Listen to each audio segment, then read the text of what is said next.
To Jesus for the cleansing power. Are you washed in the blood of the Lamb? Are you fully trusting in His grace this hour? Are you washed in the blood of the Lamb? Are you washed? Mayibongwe inkosi enguJesu Kristu waseNazaretha. Ndinguzoleka Qalaqa, ndise-Stickspread. Ndinobungqina ngoThixo, indawo andithathe kuyo wandibeka kuyo. Ndisindisiwe ke, ndiyamoyika uThixo. Ukusindiswa kwam inoba ndisindiswe ndine-13 years or 14 years. 14 years phaa ku-2004 or 2002 or 2003 apho. Ndiye ndadlala ke endleleni ngoku ndisindisiweyo. Nalapha ekhaya ke bebekhona abasindisiweyo kodwa ingeyiyo intsindiso le ndiyibonayo ngoku. Bekukhona ukudlala ngoba besenziwa zonke izinto kodwa bekhona abadala xolo abathi basindisiwe. So ndamamkela uYesu ke nam ndasindiswa, ndadlala ke. Ndikhule ke ndingumntwana andazi ndingathi onokuhlupha kancinci ngokugula ke phofu. Ndihlutshwa kakhulu lidimoni lentloko. Indihluphile intloko ndifunda. Ndithi ngamanye amaxesha noba ndiyajonga, mhlawumbi kubhalwe i-test ndiyajonga mhlawumbi ebhodini uba ndizobhala. Khumbula bendisenza ngelo xesha ugrade 7. Ndibhala. Xa ndithi ndiyajonga kwibhodini amagama awekho, ii-questions azikho. Kushiyeke nje uba kubhalwe question 1 but ii-questions zokwehla ukuya ezantsi azikho, zicimekile. So kwabakho ke into ethi mandithandaze ngondihleli ediskini. Ndavele ndaqubutha apha ediskini. Andathetha kwaba ndihleli nabo, ndaqubutha ediskini ndathandazela entliziyweni. Futhi nje ndake andavele ndawaphakamisa msinya amehlo uba ndijonga. Ndake ndathi ngondigqibela ukuthandaza ndabhizi kukujonga apha ephepheni lam uba ndibhala amagama am yonke laa nto. Ndathi kandiphakamisa intloko ndithi amagama abuyele ebhodini. Ndabhala. Indihluphile ke intloko. Ithi noba ndijonga abantu xa isifikile ndibone nje iintlantsi ongathi bendijonge elangeni kakhulu. Amehlo la ka ndibajonga ndibabone lizizi abantu. Ndibile ndibe manzi. Kasekunjalo ke ngoku ndiyavomitha, ndigoduswe esikolweni. Ndithe ke ngoku sendisenza ugrade 11 ndandivuka ke ndizohlamba uba ndibheke esikolweni. Heyi, xa ndiphakama ebhedini ndandinento engathi iyarhawuzela apha emadolweni. Ndade ndanamaqhakuvana amancincanana apha emadolweni. So ndathi kandiphakama loo mini ke ngoku uba ndibeka amanzi ndilungiselela ukuya esikolweni, ndeva kukho into eyehlayo apha emadolweni izotsho apha emaqatheni. Hayi, ndahlamba ndazibuza umbuzo uba yintoni le macala kumadolo oyi-2 ehlatshwe emaqatheni. Yintoni le? Andathetha apha endlini uba kwenzeka ntoni. Ndahlamba ndaya esikolweni. Yho! Xa ndifika esikolweni, yho! Yayingathi ndiyaphekwa. Yayingathi ndiyaphekwa ezinyaweni, emilenzeni. Kungumlilo, kutshisa ndisitsha emilenzeni. Akukho kwanto eyandincedayo kuloo milenze. Nendandinothi ndiyayisela uba izokwehlisa lo mlilo, yanditshisa into imilenze le njengoba yehlile yayotsho emaqatheni. So imilenze le uqala emadolweni iyotsho phaa ezantsi, kuyatshisa. Kuyatshisa. Noba ndime ethunzini kuyafana, noba ndime elangeni kuyafana. Xa bexakene nento esikolweni, utshomi bam uba yeyi, hayi ke ngoku asiyazi ke ngoku le nto ikuphetheyo. Wandinceda ke uThixo nalapho. Wandinceda uThixo nalapho. Beku-2007 ngoko. Wandinceda uThixo. 2009 yaphinda. Yaya usonyuka ngoku lo moya njengoba ubulapha emilenzeni. Wayusonyuka ngokwasesinqeni. Nalapho zange ndithethe ekhaya. Wanditshisa umoya esinqeni. Ndathandaza nalapho kuThixo. Bendingekangenwa ke lilizwi kodwa nje ndiyazi uba ngaba ndimamkele uYesu. Futhi bendingenayo entlokweni yam into ethi ndisindisiwe. Kodwa nje ndizazi uba uYesu ndimamkele kwaye ndiyakhonza. Zange ndithethe ekhaya uba yeyi, nanku umoya esinqeni. Ndazithulela. Wanditshisa umoya wade waziyekela. Thandaza kuThixo ubona sewuphelile. Ngathi ndiphekiwe esinqeni. Ngathi uba ndingabeka i-ayisi or into ebanda kakhulu kungaphola. 2009 yayeka le nto. Ndaqhubeka esikolweni. Yabe intloko nayo ingayekanga ecaleni indiphethe. Wazibonakalisa ke uThixo wam. Wazibonakalisa uThixo wam kuba uthembekile. Uphakeme lo Yesu. 2011 ingathi lo moya utsiba nje unyaka. Kunyaka olandelayo uqalise. Tsiba unyaka olandelayo uqalise. Ngoba beku-2007 ngoku ibinditshisa apha emilenzeni. 2009 wanyuka ndatshisa ingqa.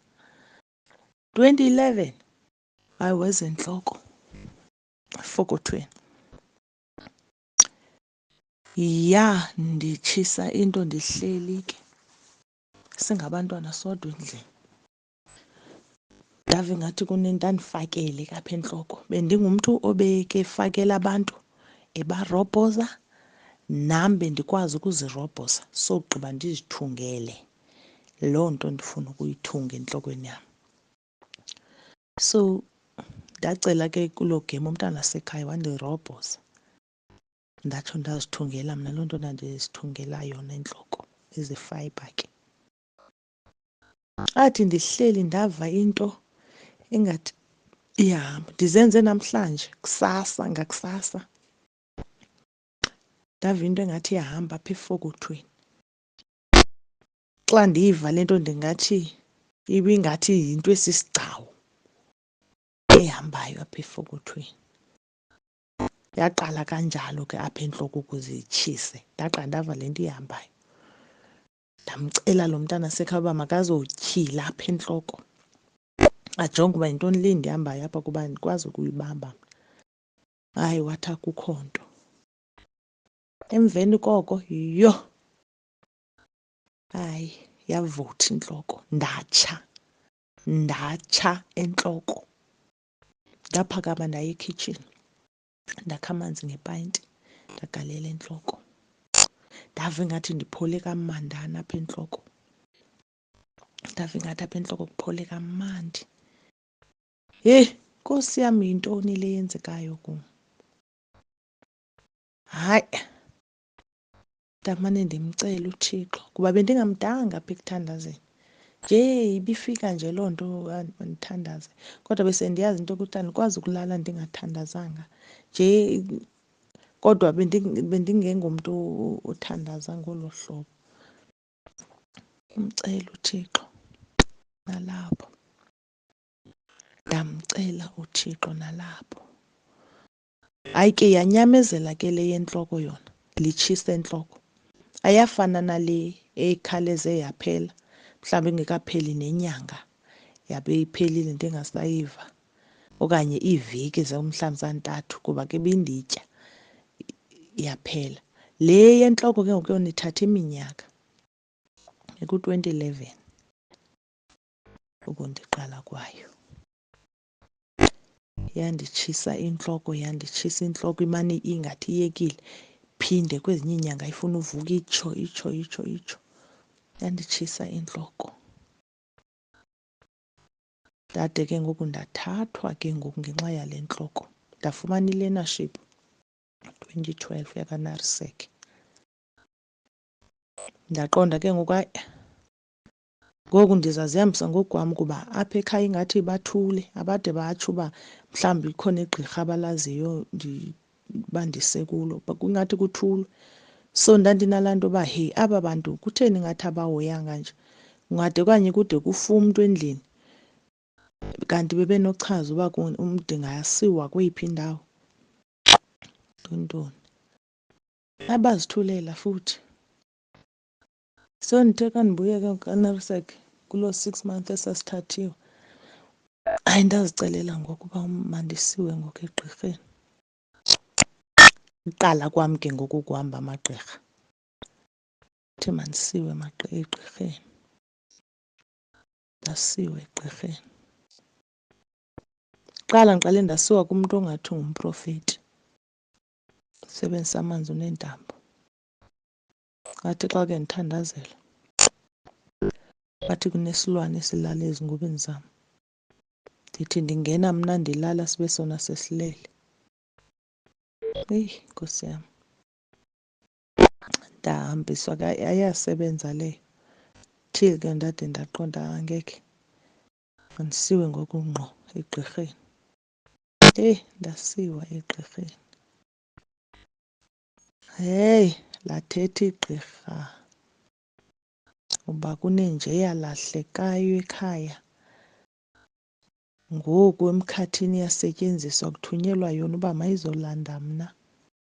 Kwakunomoya ke apha ekhaya esithi uba sihleli endlini uve ingathi kuyanokhwa emnyango. So kwakunenja ke yayifika ihlala apha, ingeyo yalapha ekhaya kodwa imane ifika nje yasefemelini, ifika ihlela apha emnyango. So mna ndandithi yiyo le.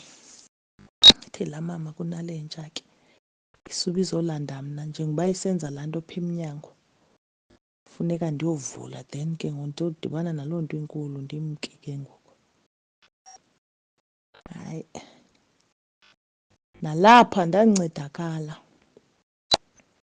Inoba beku-2015 ke ngoku sendisiya. Ndancedakala. 2016 waqala ukuthetha uThixo kum. Ndaqala ukuva uThixo ethetha kum.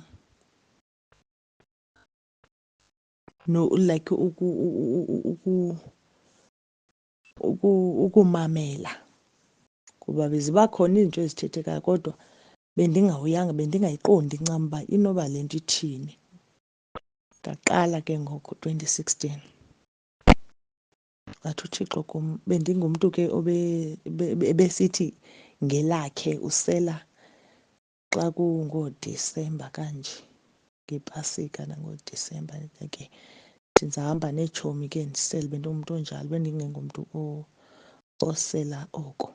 So bendizixoba irayithi noko kuba ndisele kakhulu, kanti ndizibizela umlilo wesihoko. Ndaqala ke ngoku ukuva uThixo athi hlukana notywala, hlukana namagqirha. Utywala ndabuphuma ngoko. Kwezo khange ndibe nayo noqinisa intloko. Zange ndiphikisane nalo futhi izwi elithetha kum. Ndaphumana notywala kangoJanyawari, ndisuka futhi ukuyozonwabisa, gqibokuqhawula unyaka.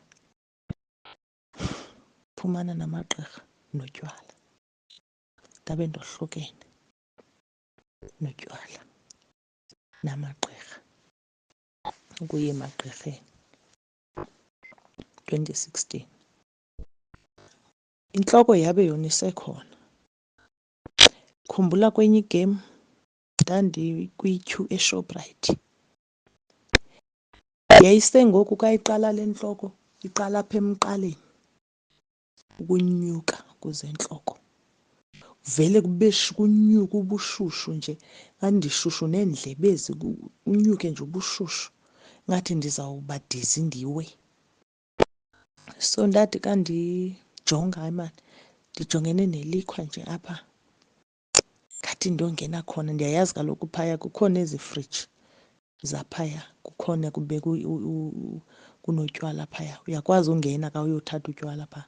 Qonda khathi ke ndiye, ungathi ndiyojonga into endiyoyijonga, kanti ndiyophuzisa obu bushushu ndinabo. Ndangena kule friji ndazulazula,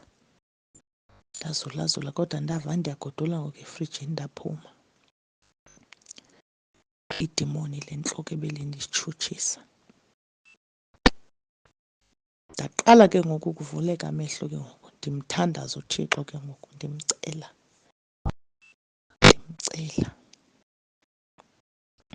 Till kude kube ngoku ke ngoku ube kanti ndikhulisiwe nguThixo nasezweni lakhe.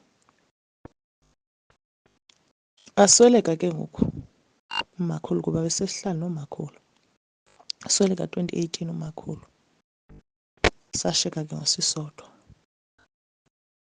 Sahlala ke singabantwana sinjalo kuba umakazi wethu wendile kude, kwindawo ekude kunathi. Sashiyeka apha endlini singabantwana sodwa, sahlala. uThixo ezibonakalisa ehleli nathi. 2019 umakhulu sweleke 2018. 2019 ndagula i-4 months, phethwe ngumoya wehlaba. 4 months, June, July, August, September. Wandihlangula uThixo. Ndathi ke njengoba ndiphethwe lihlaba nje, kukho abantu basefemelini abadala, kathiwa Zoleka uThixo kha kummekele ecaleni ngoku. Ngoku sendikhutshiwe nguThixo etywaleni nasemagqirheni, kuthiwe ndingayi. Kathiwa hayi kakume ngoku Zoleka, uza kufa qha ngoku. Khona umntu ewaziwayo, sakuthatha sikuse kuye. Ndaba ngathi ndiyala. Kathiwa Zoleka siyakucela, ungumntana ukazazi ezi zinto, intsindiso awukayazi. Ungumntana siyakucela, siyayazi uyayithanda inkonzo, uyamthanda uThixo wakho, kodwa siyacela khake sakusa, awuzurhola mali yakho, uzawuhanjiswa. Bathandekayo ndavuma, ndasiwa kuloo tata. Kuthiwa ke lo tata uyabona nalo mntu okubulalayo, ka umbuzayo uba ngobani uyakwazi ukuxelela. Ndasiwa. Shu, wandiqaphula umntu. Yho, wandiqaphula umntu ekuthi ukhupha lo moya wehlaba. Mntakabawo, wayikhupha ke inaliti leyo. Wabechaza ke ngoku beyadini kunentontoni kwathini. Xa ufuna ukuba ngaba azoyikhupha angakwazi ukuza. Hayi,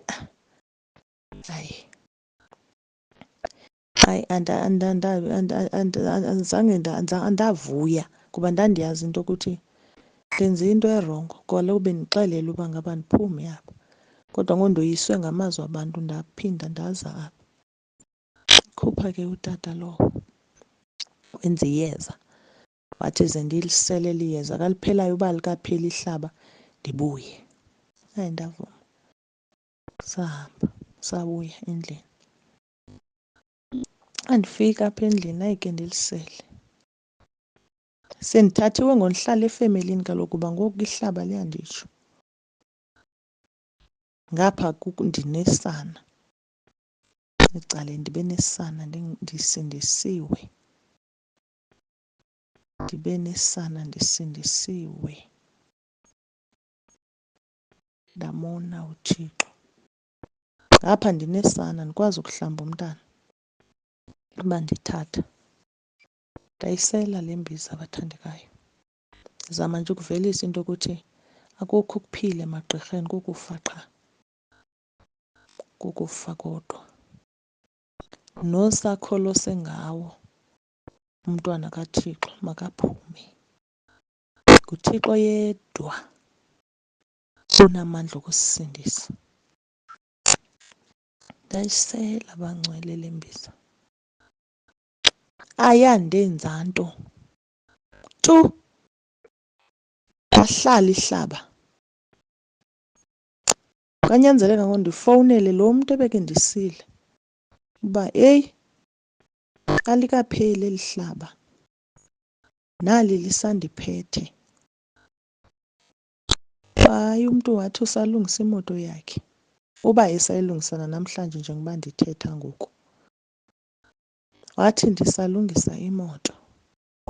Yazi ndake ndangathi ndinako ukuba buhlungu kakhulu uba angandisa phaya sogqiba aphinde ngoku azondixelela uba ulungisa imoto. Ngoku yaqala bebesithi andinofa bekhona.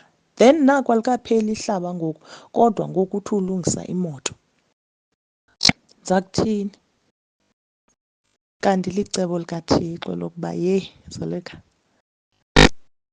uyayazi uba ndatsho kuwe uba amagqirha ungaphinde uye kuwo.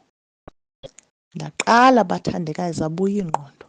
Ndathi ayikho enye into eza kundinceda ngoku. Ndiza kuzila ukudla ngoku ndiphethwe lihlaba. Ndisoze ndafa ndizela ukudla ndisenza umsebenzi kaThixo. Ndayibamba inkonzo ngondiphaka lamzi ndazithulela nje. Xa bethi bayaphaka ndithi enkosi ndiyacela. Zoleka utheni ungatyi uza kufa? Ndithi andizufa. Ndiyamthemba uThixo andizufa. Ndifuna ukuthi ke bathandekayo ndabe ndiyaphulukana nehlaba ke ngoku ngolo hlobo. Heyi undithwele uThixo, undithwele uThixo. Ndabuya ekhaya. Ndahlala.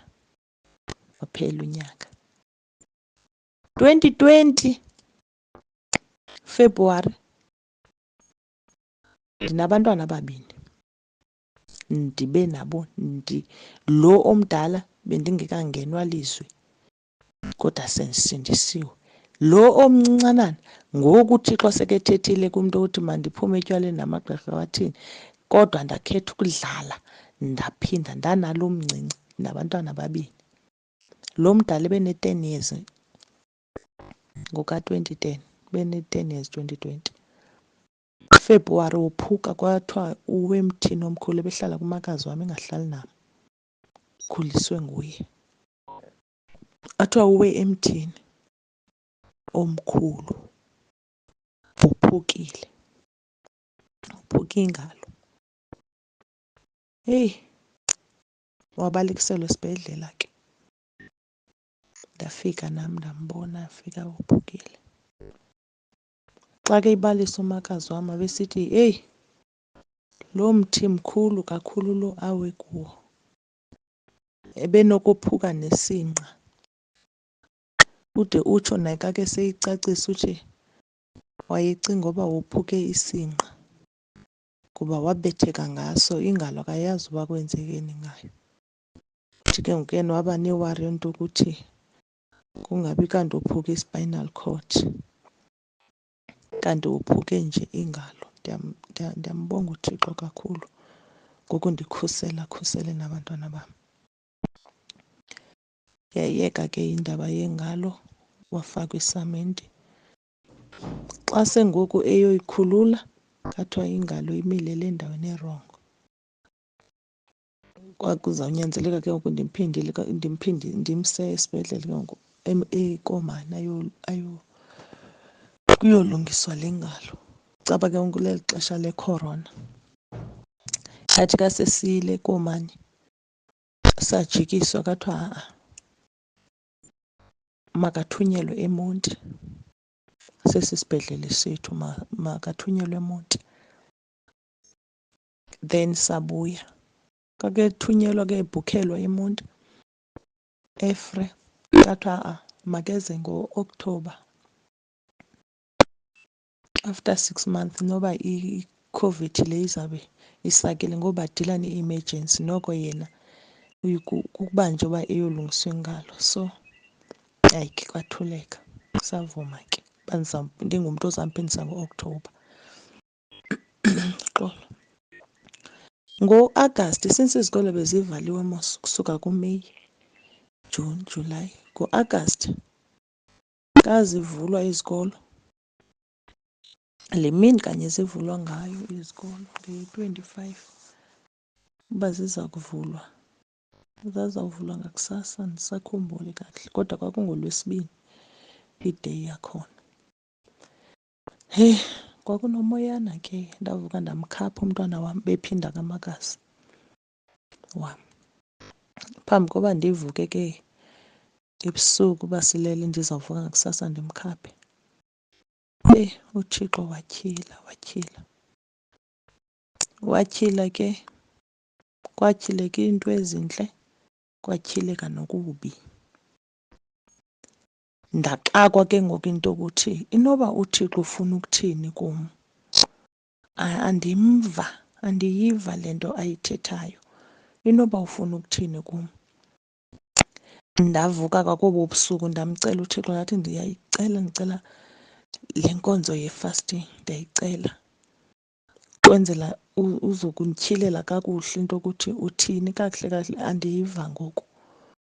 Ndiyayibona yona imibono le kodwa ngoku ndi-confused ngoba kukhona okuhle, kukhona noku kubi. Kwenzekani? Ithini le nto? Yintoni le oyithethayo? Ithini le message? Nyhani ka ndivuka ke ngoLwesibini ndavuka ndayithatha inkonzo ye-fasting. Ndakhapha umntwana wam ke.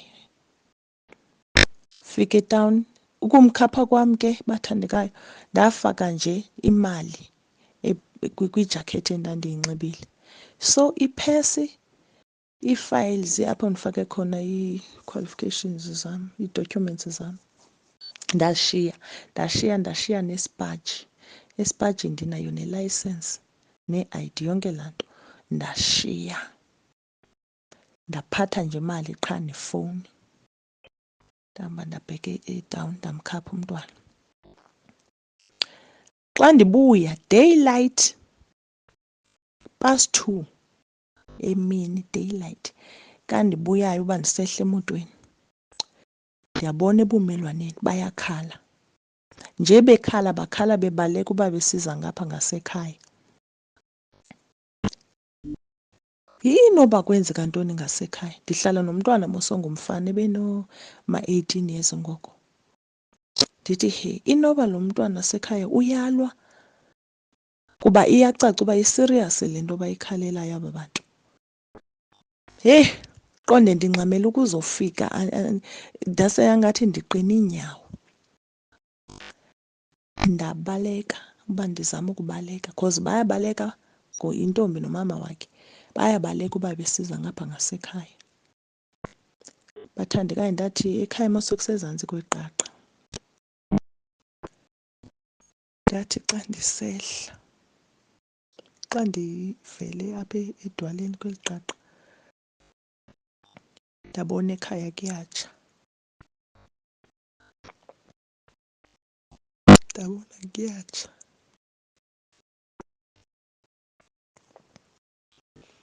Into yokuqala ke endayenzayo,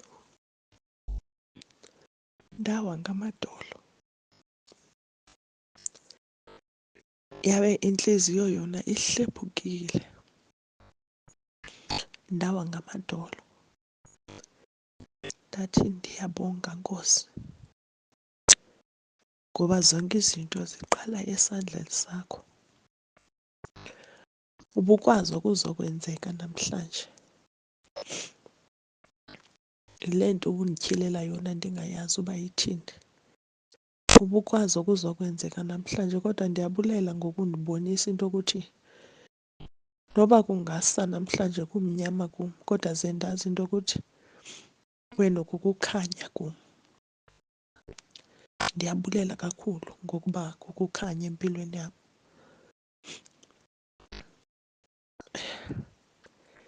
Yabe ivutha indlu, ivutha into eserious. Kucaca uba kuyatsha. And ke ngoku le ndlu ibisitsha ibinguRondavelle owengca. Yazi mos apha ezilalini ibithandwa kakhulu uRondavelle bengca. So ibinguRondavelle wengca ofulelwe ngengca. So kukho umoyana ke ngoku wawuvuthuza uvuthuza umoya. So kwabe kunqabe namanzi. So yatsha ke ngoku indlu yasekhaya siyijongile. Ndimane ukuwa ngamadolo ndikhala kuThixo, kodwa ke ndandingasoli nto, ndandamsola uBawo. Qha endandikubulela into yokuthi akho mphefumlo ongaphakathi kulaa ndlu, because asiyazi uSathane uba bekeplana ntoni. Sisindile sonke, ziimpahla nje ezitshileyo. Impahla uThixo ubonile into yokuthi sophinde siqale phantsi sokwazi ukuziqweba zona iimpahla, kodwa uba bekukho phaya umphefumlo besingesikwazi uwubuyisa. Kwatsha abantu bejongile ke yaphela indlu tu. ID zam wena ntoni yam zonke ziphaa. Zatshela phayana. uThixo ungumncedi, uThixo uphakeme, umhle. Andiyazi uba ndingaze ndithi ndisuka kuye ndingasuka ndiye phi. Kwatsha kalolo hlobo ke bathandekayo. Yangathi uThixo indlela asebenza ngayo, ndifuna nje ukuthi nje nakubani ocinga oba impilo imxakile, hayi, uThixo ekhona akho nto ixakayo. Kuba thina sizinikele kuThixo, simkhonze uThixo ngenene nangenyaniso. Simkhonze uThixo ngomoya nangenyaniso. Sithembeke kuThixo, sisebenze umsebenzi kaThixo, singamxubi uBawo. Indlela awandipha amandla ngayo 2020 Agasti. Kwakuvaliwe kwibhrentshi yam endikhonza kuyo, ndaya kwenye ibhrentshi, kodwa kuseyinkonzo enye. Ndaya kwenye ibhrentshi.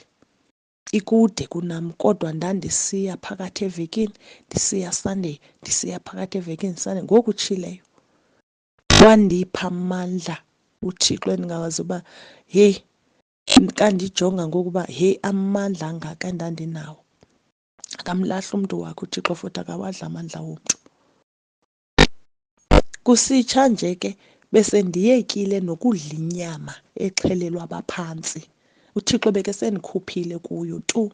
And ngoku ndingena ezweni, ngoku sendingena ndikhula, ndinezinto endizilahlayo. Sathane uva kabuhlungu kumntana kaThixo xa ke lahla. Ufuna uba bahlele abantu sizikhohlise, sibe mbaxa, singxabalaze, senze ukuthanda kwethu, kodwa ngapha sibe sizibiza ngoba singabantwana bakaThixo. Wandipha amandla kuSimakade. Kwatsha yonke into yam yonke. Ndashiyeka ngendizinxibileyo, nomntwana lo wam omncinci washiyeka nezi ebezinxibe phaa qha. Yayidithi ngoku noba kuyancokolwa emotweni, kuyathethwa emotweni, ndive mna uba andibeva aba bantu, ndiyacinga ndibavela phantsi aba bantu, ithi kanti ehle emotweni vele ziwe iinyembezi. Ndiyambonga uThixo wam, baninzi abaye bathathwa yi-depression ngenxa ngezinto ezenzekileyo kubo, kodwa wandinceda uSomandla, wandihlangula, wandipha amandla futhi okubheka phambili. Sithe sajongeleyo ke ngoku ngo-Agasti, ngoSeptemba lo mntwana omncincanana wam wadumba isihlathi ongathi ngabantu, abanye abantu ufike kuthiwa unekhensa, udumbile ufike nelaqhuma, wanjalo. Yaphela iveki kulolo hlobo. Wade wakhala omnye usisi apho ndihlala khona wathi, heyi, ayizoleka inkulu into ayifunayo usathana kuwe. Ndathi akazulunga, ndikhonza uThixo ophilayo mna, ndathandaza umntanam, ndamsakathi ndimsekliniki. Wabuya umntanam engenanto. Wathi kafika ekliniki yangathi noba bendingamsanga. Sukwadlala umntana. Yaphela loo nto. Ngo-Okthobha lo bendizomphindisa uba ayokwenza i-operation elungiswa ingalo, wagula umntana. Nalapho uThixo etyhilile wagula, wane-appendix.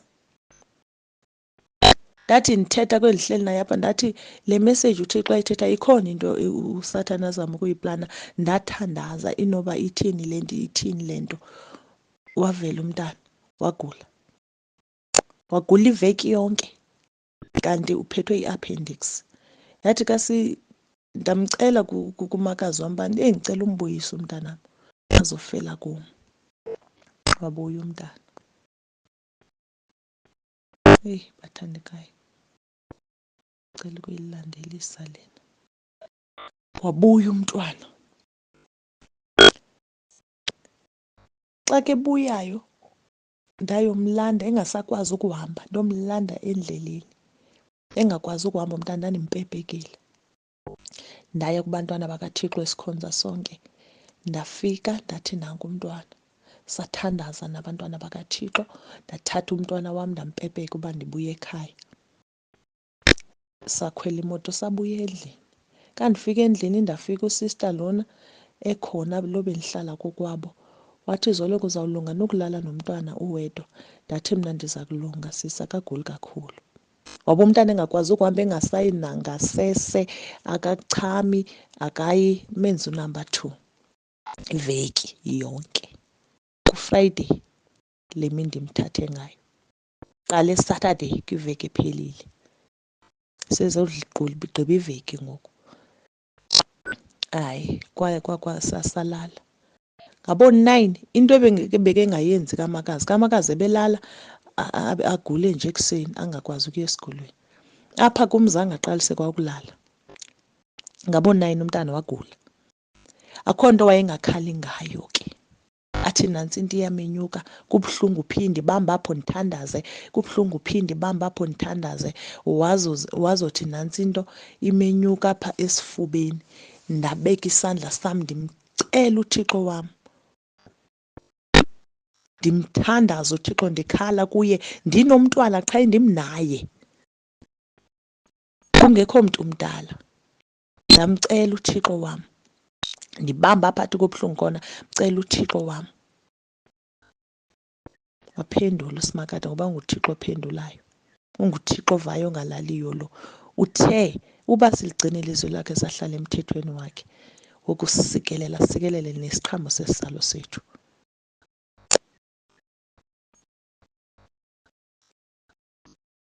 Heyi, uThixo uphakeme. Phakamisa amehlo wam ndijonge kuye, ndakhala kuye.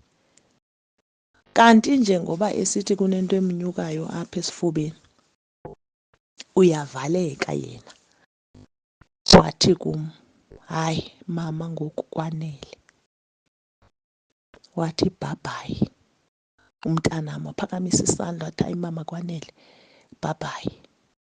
Lune-10 years. Wagqiba walalisa intloko, wacimela bathandekayo.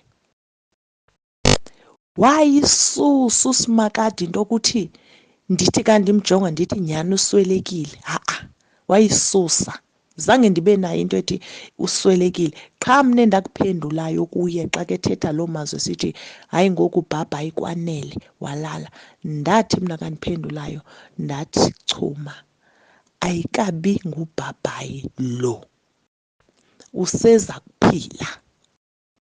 Nantso into endave ndayiphendula kuye, ndathi ayikabi ngubhabhayi lo, useza kuphila. Ndajongisa amehlo wam kuThixo, ndakhala kuye, Nkosi yam nanku umntana wam esithi bhabhayi kum. Eyoba waphaphama nini andiyazi, bathandeka, andifuni ukuthetha ukuphosisa, andiyazi. Kodwa ndambona sephaphamile. Wade wandibuza into yokuthi mama ngo-12 uthandazile na? Ndathi oko kaloku ndithandaza ndisenze into enye. Kwasa bathandekayo kwabetha 5 ekuseni ndisenza into enye, oko bendiqale ngo-9 ebusuku. Kwasa kwaye weza umama wasefemelini kakhona, wathi umntana makasiwe eSt John's. Yathi andifuni umntana aye eSt John's. Wathi umntana makasiwe eSt John's, umntana uza kusweleka. Ndamcela uThixo ndathi Nkosi yam, andifuni umntana maye eSt John's ayopeyitwa kuba uzofela phaa. Ndiyacela Nkosi yam, ndiyacela, ndiyacela. Wandifowunela umama ekuseni uba ngaba zoleka imoto iyeza ngosothatha umntana, sothatha umntana. Yafika imoto, wandibuza unyana wakhe uba ngaba umntana uphethwe yintoni. Wavele waphendulwa ziinyembezane kwanokumphendula uba utheni, kuba nam andimazi utheni, ndimbona nje ube nje. Wathi hayi le ingulo ayeyokuba athini, kuba ingasayi kwi-special doctor. Wamthatha umntana kaThixo, wandiva uThixo umthandazo wam, umntana wam andifuna aye kule ndawo, asiwa kuyo. Wandiva, wadlula naye wamsa kagqirha. Kathiwa yi-appendix lena and ke ngoku igqabhukile kuye kuba kaloku iveki. Thatha, kathiwa mse kwi-special, samthumela eFree. Njengoba bezoya eFree yolungisa ingalo, ngoku uye le-appendix. Fika eFree wathathwa wayokwenziwa operation. Beza kum oogqirha bandixelela into yokuthi umntana uthunyelwe e-ICU.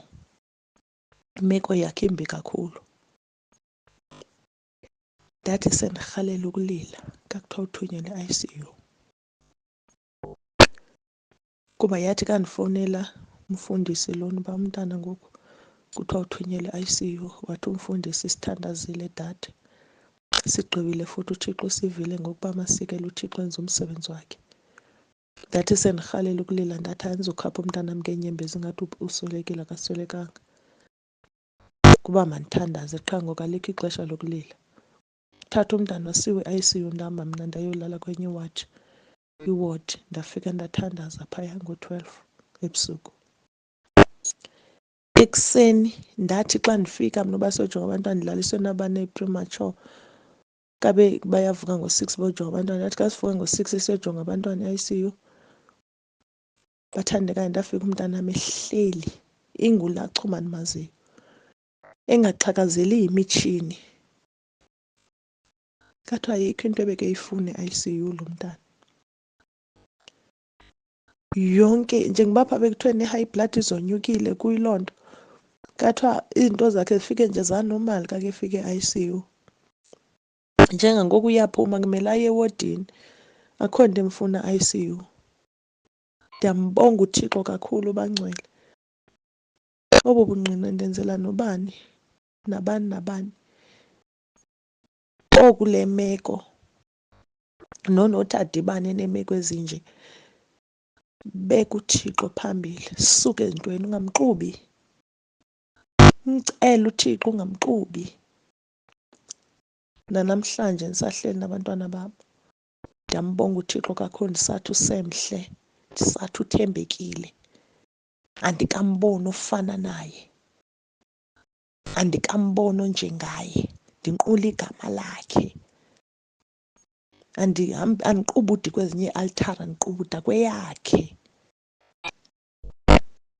Ndiyamthanda kakhulu uThixo, ndiyamthanda kakhulu.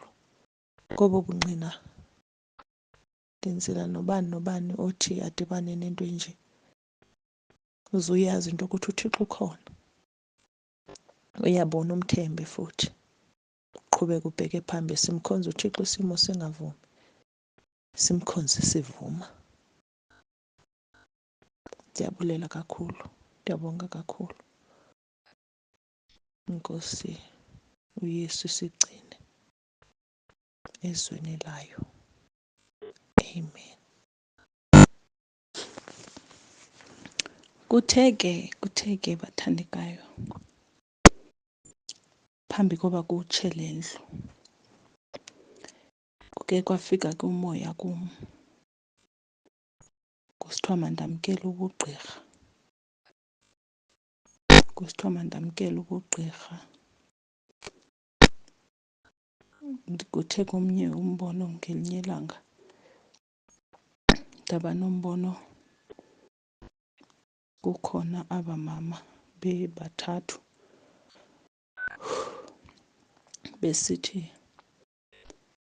aba babini bandamkelisa ubugqirha, wabe esithi lo wesithathu, ndixolela uba ndide ndife na kunoba ndamkele ubugqirha. Wade uSathana wandinika igama lokuba kuthiwa ndingumalimakhwe, igama lobumnyama, kuthiwa ndingumalimakhwe. Ndathi ke ndisamamele le nto bayithethayo uba ngaba mandamkele ubugqirha, kwaye kwavela abazalwana bephethe izibhalo zabo.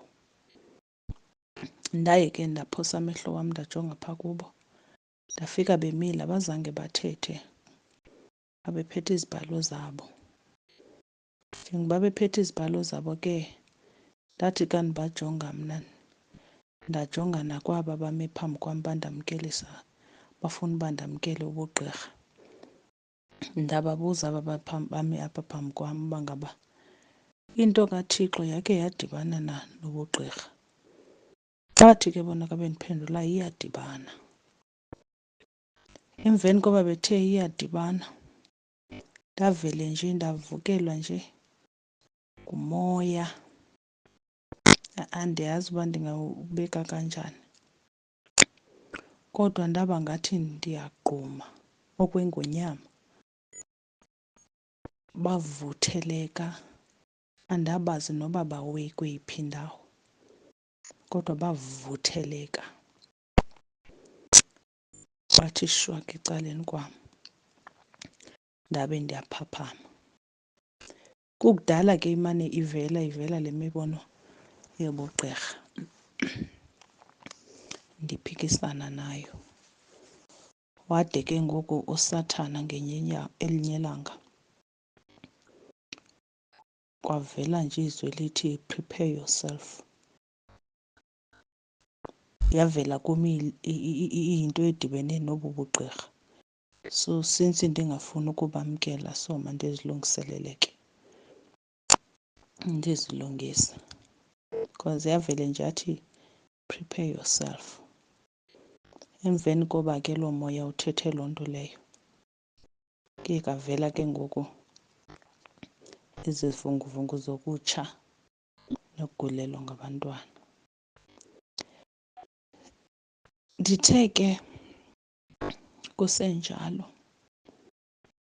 uThixo ukundiyekisa kwakhe ukudla inyama zamadini, ndaye ndaba nombono ke, ndinikwa izwi kwabaseKorinte bokuqala chapter 8. Ndathi ka ndivuka ke ndilijonge eli lizwi uba inoba lithini, zange ndilifunde phaa, kodwa nje kavele nje kathetha izwi uba kwabaseKorinte bokuqala chapter 8. Ndathi ka ndivuka ke ndilijonga ndafika kubhalwe amadini, kuthethwa ngento amadini enziwayo uThixo. So ndayiqonda kakuhle into yokuthi uThixo uyandinqanda ukuba mandiphume ekudleni ezi nyama. Ndayiqinisa ke intloko futhi ndaphikisa. Ndavuka nje ndisitsho nje ka ndigqiba ulifunda elaa lizwi, ndazixelela nje into yokuthi ndiyazi uThixo nguye, kodwa eyamadini andiyazi uba kutheni ndizawukunikwa eli lizwe. Kuba ke ngoku nalapha ekhaya kuyaxhelwa. Ndiza kuthini ngoku ungayidli inyama? Ndaphikisana nalo ke izwi likaThixo. Ndaphikisana nalo futhi ndatsho nje into yokuthi kuxhelwa kangaka na. Kuxhelwa kangaka nasezifemelini. Ndingayiyeka kanjani inyama? Ndawubabukela kanjani abantu besidla? Nam ndizabe ndiyirhalela. Futhi andayinaka nokuyinaka oku eli lizwe, andalihoya. Kwathi ngelinye ilanga ke ndihleli ndeva uba ngaba kukhona apho kuye kwenziwe khona eli dini. Ndaqhuba ebeke kade ndihlala naye, ndamqhuba into yokuthi masiye phaa kulaa mzi siyocela inyama. Umzi endingawuqhelanga futhi endingafane nje ndaya kuwo, kodwa loo game leyo ndamqhuba uba ngaba masiye siyocela loo nyama. Sahamba ke saya. Sathi ka sifika phaa sanikwa ke inyama leyo siyicelayo. Ndasika ke kuloo nyama, noba ndadla iipisi eziyi-2 kuloo nyama. Yho! Ndaqobeka amandla, ndagevezela amadolo, nje wadinwa umzimba. Kwanento nje eyenzekayo esuswini sam. Andizange ndimxelele loo ndihamba naye. Yeyi! Yathi xa kwenzeka laa nto kwathi qatha eli lizwi bendilinikiwe, ndaphikisana nalo. Heyi! Ndiza kuyithini le nto? Yayingathi ndingaqashelwa imoto. Kukudanga kakhulu kodwa yayingathi kungafika imoto indithathe izondibeka ekhaya. Ndamcela lo ndihamba naye uba hayi masihambe mani. Sayishiya singayigqibanga naloo nyama. Ngoba mna ndasika nje ezo pisi ezimbini ndaphathwa yile nto ndayeka. Sabuya ke ndigevezela ndinjalo. Kulapho ndathatha isigqibo ke ngoku into yokuthi andiphinde ndidle. Ndathi andiphinde ndiyidle kodwa uSathana wayisithelisa le yokuba uba andidli mandingayi kwa ukuya. So ndaxela into yokuthi andizukudla kodwa ndizawumane ndisiya nalapha ezifemelini xa kuthiwa kukho into eyenziwayo. Okokuba nje ndiyosebenza ke bangazuthi andisebenzi. Hayi ke uThixo nalapho wangenelela, wandikhupha ke into yokuthi kaloku thina sizima sinokuzimasa kwezi zinto. Wandikhupha ke uThixo nalapho wandinceda. Bathandekayo, uThixo umhle uphakeme bazalwane. Ufuna umntu ohleliyo apha ezweni lakhe, kwenzayo ukuthanda kukaThixo. Afuni bantu abalaxazayo, ababhekabhekayo. Uyafuna uThixo ukumanyelwa kuba kuyingozi ukungamameli. uThixo uyatyhila ngabantwana bakhe kodwa siye siqinise iintloko thina. Ndifuna into yokuthi mayide ityhilwe nalapha kum.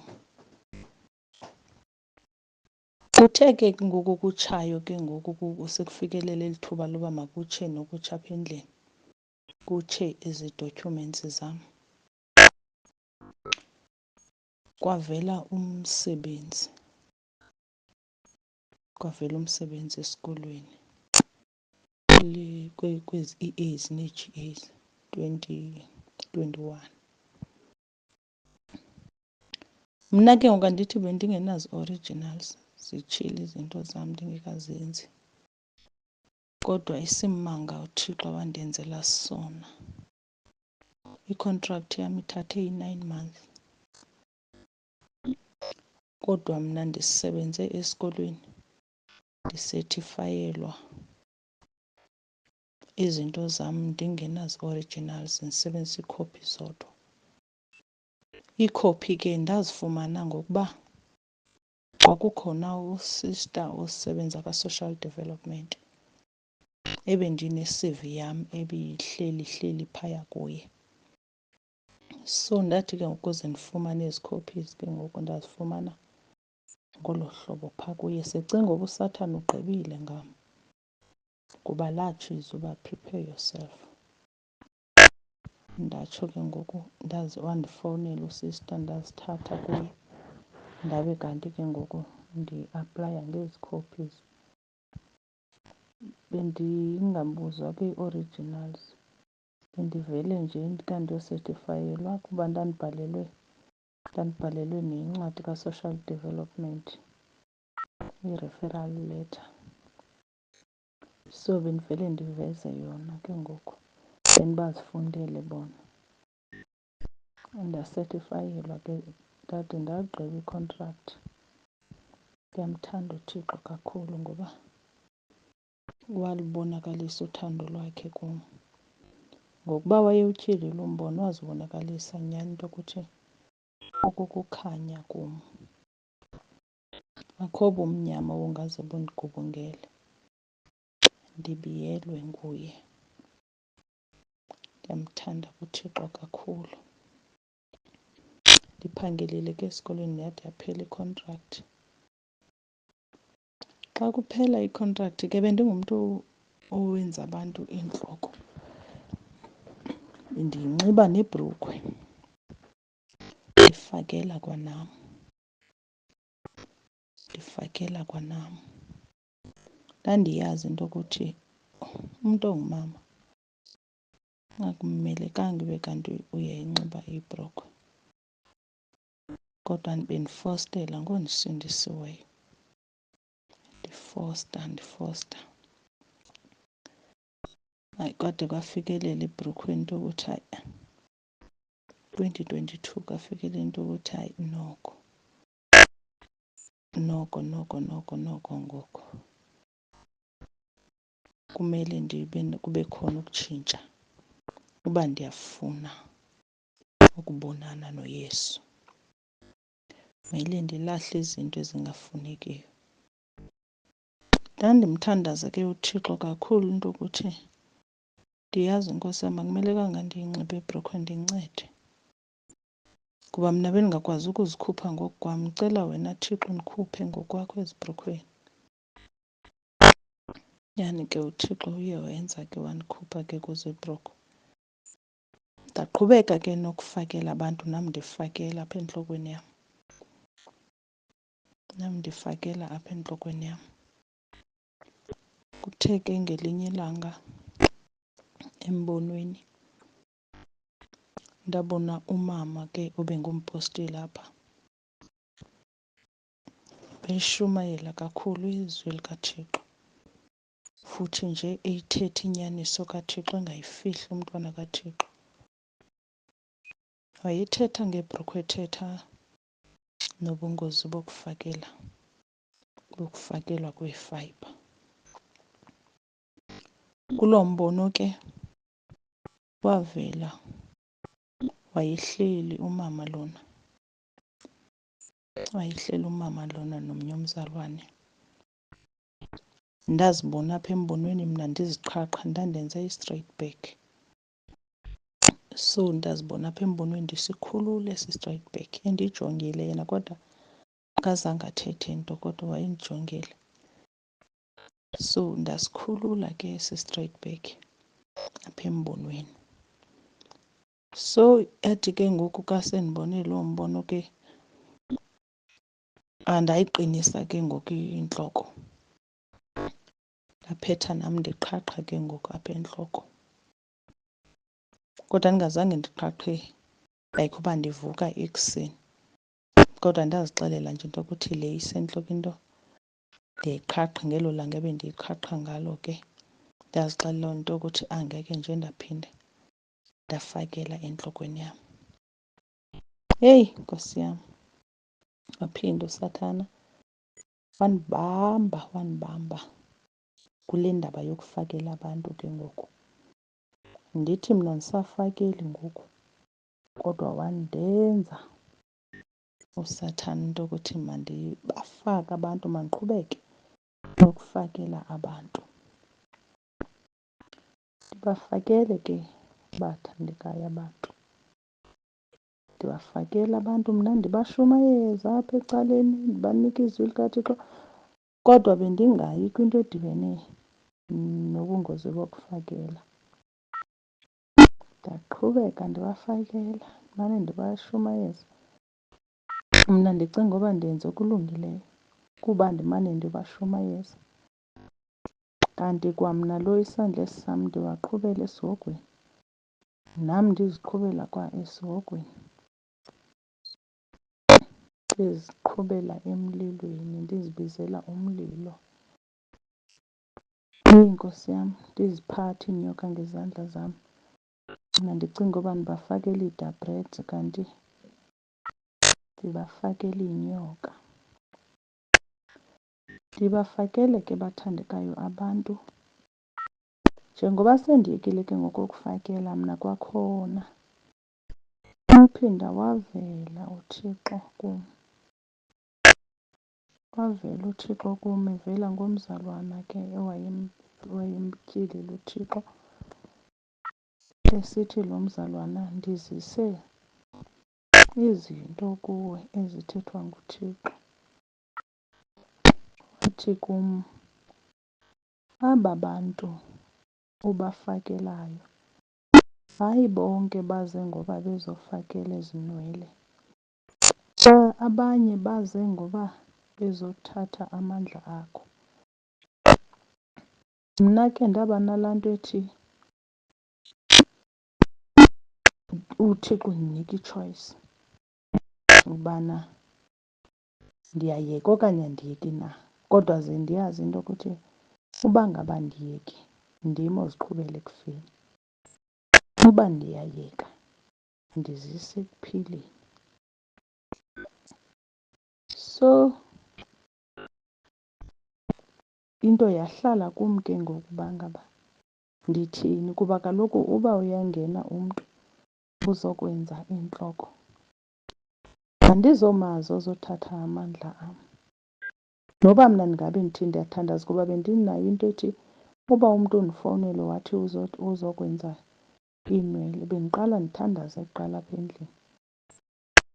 Athi efika ndibe sendithandazile. Sometimes ndilibale ukuthandaza, uthi ka sefikile ndithandaze ngoku andizombamba entlokweni. Ndithandaze ndicinga uba ke mna ke ndiyazikhusela. Wandinceda ke uThixo nalapho, ndibenza abantu, ndifakela iidred ebantwini.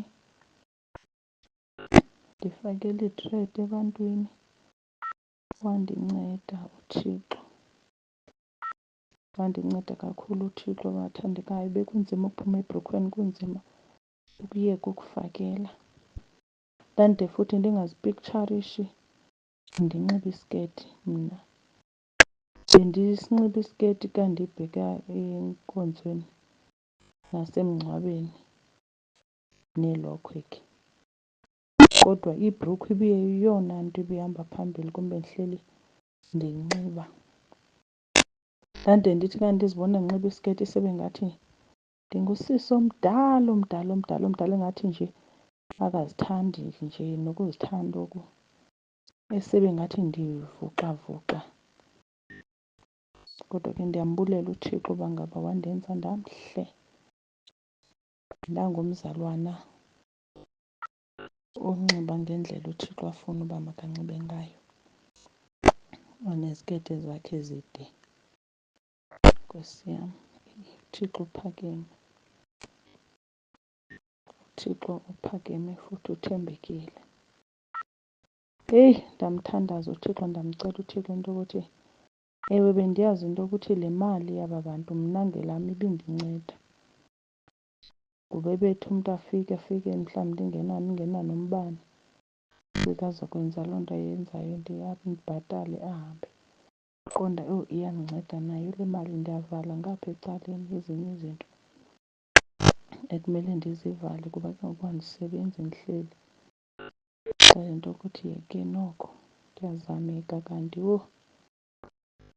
ndibanjwe nje nguSathane, ndikhontrolwa nguSathane, sisetyenziswa nguye. Nkosi yam, ndabayeka abantu. Ukuyeka abantu ke ukubenza ndibenzile ngoDisemba lo uphelayo. Uthe uqala uJanyuwari ndathi angeke ndize ndiphinde ndifakele abantu ngoku because uthethile uThixo and andifuni ukwenzakala, andifuni ukulahlekelwa ngamandla am. Njengoba ke ndaqhubeka ke ngoku qonda ndifuna ukuphila ubungcwele, ndifuna ukuphila ubungcwele. Nkosi yam, ndandingatsho into ukuthi ndawuze nam ndifikelele kwithuba loba ndingudade ophila ubungcwele. Ntona kaThixo, Nkosi yam, zange ndazithanda ke ezi zigcotywayo kamadaka neentonto, ukwenza iinto zezi-lipstick namazipho. Zange ndazithanda iinto ezifana namazipho ke ngoku, ufake iityutex ukuthini, hayi. Kodwa bendiphafa ubuso obu, ngoku hayi. Andisaphafi, bendizigcoba neeKeratin. Inkosi yam, uke wathetha uBrother Sandile ngeeKeratin ebeke wazigcoba kubungqina bakhe. Ndabe ndiqonda, Nkosi yam, ndisuka apho nam. Bendingatsho uba ngaba ndizawude kube ngeli xesha ndiyiyekile kuba ndike ndazama ukuyiyeka. Yho! Ndamnyama, ndazibona ndimnyama. Ndathi ubuso bam nje butshile nje. Sengathi nje ngoku ngathi ngumntu nje umakhulwanyana nje. Ndaphinda ndabuya ndiqonda ngeke ndikwazi ukuhlala ndimnyama kangaka. Ide ndithi naxa ndiyincokola ndithi hayi, ngeke kaloku sose ndibe mnyama ngathi ndoje iinyoka. Ngeke. Nje ndiyenza ii-jokes le ndaba. Ndayiqinisa into kodwa nalapho uThixo wandikhupha, Nkosi yam. Yho. Heyi, azilulanga izinto uThixo asikhupha kuzo. Wandikhupha uBawo, wandikhupha. Yho, ndiyambonga uThixo, ndiyambonga kakhulu. Efika ubuso bumhlophe ubuso bam ndizibona ndimhle. Izandla zona zibe zimnyama. Kuba ulusu lwam ludakhi kodwa yho, ndimhlophe ndizibona ndimhle. Yho, Nkosi yam. Ndikhazimle ebusweni babantu kodwa kuThixo ndilisikizi. Ndiyambonga kakhulu uThixo, ndiyambonga. Namhlanje ndingudade osindisiweyo, omoyikayo uThixo, ophila ubungcwele. Nkosi yam, ndizama ngandlela zonke into yokuthi ndingamoni uThixo, ndizama ngandlela zonke ukubaleka isono. Nkosi yam, njengoba ndinabantwana ke ababini, utata walo mncincanana bendisavana naye 2022 phaa kuFebruwari. Naye ke bendithandaza kuThixo futhi bendide nditsho kuye into yokuthi kumele kube kanti siyatshata, hayi le into siyenzayo, kuba mna ndisindisiwe. Akumelekanga ndiyayenza le nto ndiyenzayo. Isisono le nto kuThixo. Wandinceda ke uBawo. Wandinceda uThixo nakuye. Ndimcela uSimakade into yokuthi makandikhuphe kulo moya womjolo. Ndamcela uSomandla, Nkosi yam, wandikhupha uThixo wam. Namhlanje ndingudade oyivalile imilenze. Andijoli bangcwele. Ndilinde ukubuya kukaYesu. Ndilinde ukubuya kukaYesu. Ndiyamthanda uThixo kakhulu. Ndifuna nje ukuthi kulowo nalowa osenobunzima ekulahleni ezi zinto ziyalahlwa, bathandekayo. Ukuze simbone uThixo esebenza ezimpilweni zethu kumele silahlile. Kumele siphumile kwezi zinto. Kumele siphumile. UThixo uphakeme. UThixo umhle. Xa ke kwazile ukundikhupha nam kwezi zinto, kunzima ukuphuma kunjalo. Usengakwazi nakuwe mzalwane ukukukhupha. Usengakwazi uThixo ukukunceda nawe mhlawumbi ubususithi kuphelile ngawe, awusayiboni impilo yakho ibheka phambili. Kodwa ndifuna ukuthi le ndlela iyahambeka xa ukhokhelise uThixo phambi kwakho. Ngoba uThixo utshilo ezweni lakho wathi ukhona phambi kwethu, ukhona emva kwethu. So konke okwenzekayo kwenzeka uThixo ekwazi. Thina kuba masizinikele nje ngemizimba yethu, siyinikele nje. Ibe lidini elikholekileyo kuThixo. Hlale iyinkonzo yethu yasengqondweni leyo. Umhle uba uthembekile.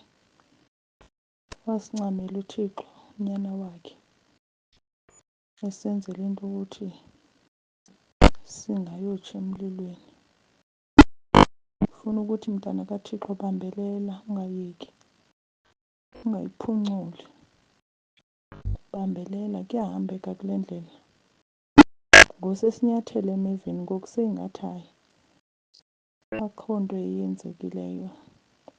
Zisekhona ke bangcwele izilingo, zisekhona izilingo, zona ziyekanga ukuba khona. Ndiyalwa kakhulu. Ndiyalwa kakhulu. UThixo uyathetha emntwini. Uyasilumkisa njalo usimakade. Uthe ngelinye ilanga ndingalelanga, kodwa kwakusekuleythi uba siza kulala, uThixo wandibonisa umbono ndikunye nabazalwane sithandaza singabantwana bakaThixo. Kodwa wandibonisa into yokuthi indim nomnye umzalwane, sasibanintsi kodwa wakhupha thina sibabini. Nkosi yam, yayingathi apho umzalwana lona uzokhupha izinto like ezibekiweyo apha eyadini ekhaya, uvumbulule izinto, uzodistroya izinto ezimiswe nguSathane apha eyadini ekhaya. Then mna yayingathi sitshintshene, yena ulapha ekhaya mna ndikokwabo. Ndikubhulula izinto ezimiswe nguSathane kokwabo. So yayingathi kulo mbono sisebenza ngexesha. Kwakumele ithi libetha elo xesha libethayo okanye loo alarm ikhala, sibe kanti siwugqibile loo msebenzi. Sayenza ke loo nto le ndidistroya kokwabo, ezodistroya apha ekhaya izinto ezimiswe nguSathane. Kodwa kwakungekho uxelela omnye into yokuthi ufumene ntoni. Mhlawumbi ndithi, heyi mzalwana, ndifumene into ethile apha kokwenu. Qha sasisenza nje umsebenzi. Ndabona ke ngokuloo mbono sesisentabeni. Kwezi ndawo apho sihlala khona thina kukhona iintaba ezinkulu. Saselapho ke ngoku entabeni. Njengoba sisentabeni nje uba silibona izulu lingakanani, isibhakabhaka esi. Njengoba simiswe phaa entabeni nje, kwakukhona into enkulu elingana kunye nezulu ngokuyijonga kwam, engathi ikhavile nje apha esibhakabhakeni, eyinethi, nethi le, inethi, eyinethi. Then ke ngoku njengoba ndimile apha kule ntaba kunye naye umzalwana lona, wayebambe, kwakukho izinto ezijengayo like engathi intambo iyehla. Then wayebambe kweyakhe intambo, nam ndibambe kweyam intambo. So sasingabantu angathi sigungxula le nethi, siyayisusa apha isibhakabhakeni le nethi. Yayinethi ekumele iyasuka leyana, inkulu inwabile, nethi njengezulu ngathi igqumile nje. So yayisithi kasitsala le nethi uba siyigungqula siyehlisa. Xa ndijonga apha ezantsi emhlabeni njengoba sime phaya entabeni thina ndijonga apha emazantsi, kunabantu abavumbukayo ungathi ngabantu basindiswayo. Njengoba sigungqula le nethi kubakho abantu abaphakamayo, abaxhumayo ingathi sikhupha bona, siphakamisa bona. Into endandiyibona ke into yokuthi ingathi sikhulula abantu emandleni obumnyama. Ziyakhululeka iimpilo zabantwana bakaThixo kuba kakuphakama abantu njengoba sigungqula le nethi. So yayingathi ke ngoku njengoba sigungqula le nethi sathi kasisuka kuyo singayisusanga yonke kodwa siyehlisa siyigungqula. Ndazibona ke ngoku sendihamba ingathi singena u-door to door kunye naye umzalwane. Ndandingalelanga abangcwele, ndandihleli. Bathandekayo, ndandihleli bazalwane ndingekalali. So yathi kasisuka kule ntaba ndazibona sesingena u-door to door.